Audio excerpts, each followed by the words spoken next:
Aerial మల్టీప్రో ఇది Aries వారి ఉత్పత్తి. అక్వా రంగములో ఇది అద్భుతమైన ప్రోబయోటిక్. దీనిని ప్రతి ఒక్క రైతు వాడి అద్భుతమైన ఫలితాలను అందుకోవచ్చు. ఇది ఎలా పనిచేస్తుందో తెలుసుకుందాము. గ్రాములకు 100 billion CFU colonies farming units సూక్ష్మజీవులు ఉన్నాయి. ఇవి నేల ఆరోగ్యం మరియు ప్లాంక్టన్స్ పెరుగుదలకు ఉపయోగపడే మంచి బ్యాక్టీరియా. 1. బెసిలస్ కోయాగులన్స్. ఈ బ్యాక్టీరియా నేలలో పోషకాలను ఫైటోప్లాంక్టన్స్ కు అందుబాటులోకి తెస్తుంది. వేర్ల పెరుగుదలను మెరుగుపరుస్తుంది. నేలలో హానికర సూక్ష్మజీవులను తగ్గిస్తుంది. 2. బెసిలస్ సటిలిస్. ఇది రొయ్యల చేపలను వ్యాధుల నుంచి రక్షిస్తుంది. నేలలో జీవక్రియలను మెరుగుపరుస్తుంది. ప్లాంక్టన్స్ వేర్ల అభివృద్ధికి సహాయపడుతుంది. 3. బ్యాసిలస్ లైకెనిఫోర్మస్. ఈ బ్యాక్టీరియా సేంద్రియ పదార్థాలను త్వరగా కరిగిస్తుంది. నేల సారాన్ని పెంచుతుంది. రొయ్యలకు చేపలకు అవసరమైన పోషకాలను విడుదల చేస్తుంది. 4. బ్యాసిలస్ థురింజియెన్సిస్. ఇది ముఖ్యంగా హానికర పురుగులను నియంత్రించడానికి ఉపయోగపడుతుంది. బయోపెస్టిసైడ్లా పనిచేస్తుంది.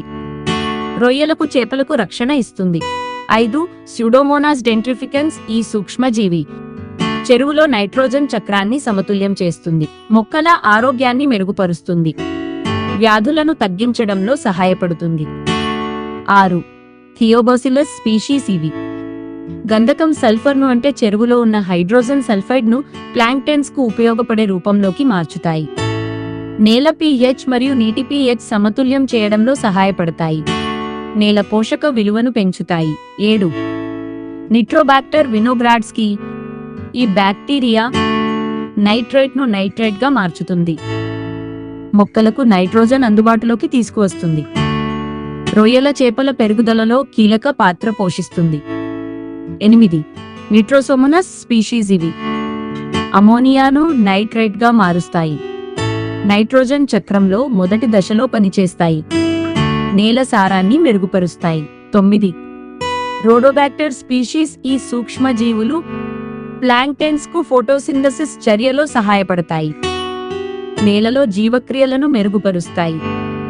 మొక్కల పెరుగుదలలో సహకరిస్తాయి. 10. రోడోకోకస్ స్పీషీస్. ఇవి నేలలో హానికర రసాయనాలను కరిగించడంలో సహాయపడతాయి. నేల శుద్ధికి ఉపయోగపడతాయి. నేల ఆరోగ్యాన్ని మెరుగుపరుస్తాయి. మొత్తంగా ఈ ఉత్పత్తి నేల సారాన్ని, నీటి యొక్క నాణ్యతను పెంచుతుంది. వేర్ల అభివృద్ధిని మెరుగుపరుస్తుంది. రొయ్యల చేపల దిగుబడిని పెంచడంలో సహాయపడుతుంది. హానికర సూక్ష్మజీవులు మరియు కొన్ని పురుగులను నియంత్రిస్తుంది. ఏరియల్ మల్టీప్రో చాలా క్లియర్ గా ఉంది. ఈ సమ్మేళనంలో ఉన్న సూక్ష్మజీవులు ప్రతిదీ తనదైన పాత్ర పోషిస్తూ నేల ఆరోగ్యాన్ని, రొయ్యల చేపల పెరుగుదలను మరియు మొత్తం అక్వా సాగు ఫలితాలను మెరుగుపరుస్తాయి. ప్రతి బ్యాక్టీరియం ఒక ప్రత్యేక పనిలో నిమగ్నమై పోషకాలను అందుబాటులోకి తేవటం, హానికర కారకాలని తగ్గించటం, రొయ్యల చేపల రక్షణ వంటి అంశాలలో సహాయపడతాయి. మొత్తం మీద ఇది ఒక సమతుల్యమైన అక్వా రైతులకు సహాయపడే ఉత్పత్తి, ఈ ఏరియల్ మల్టీప్రో.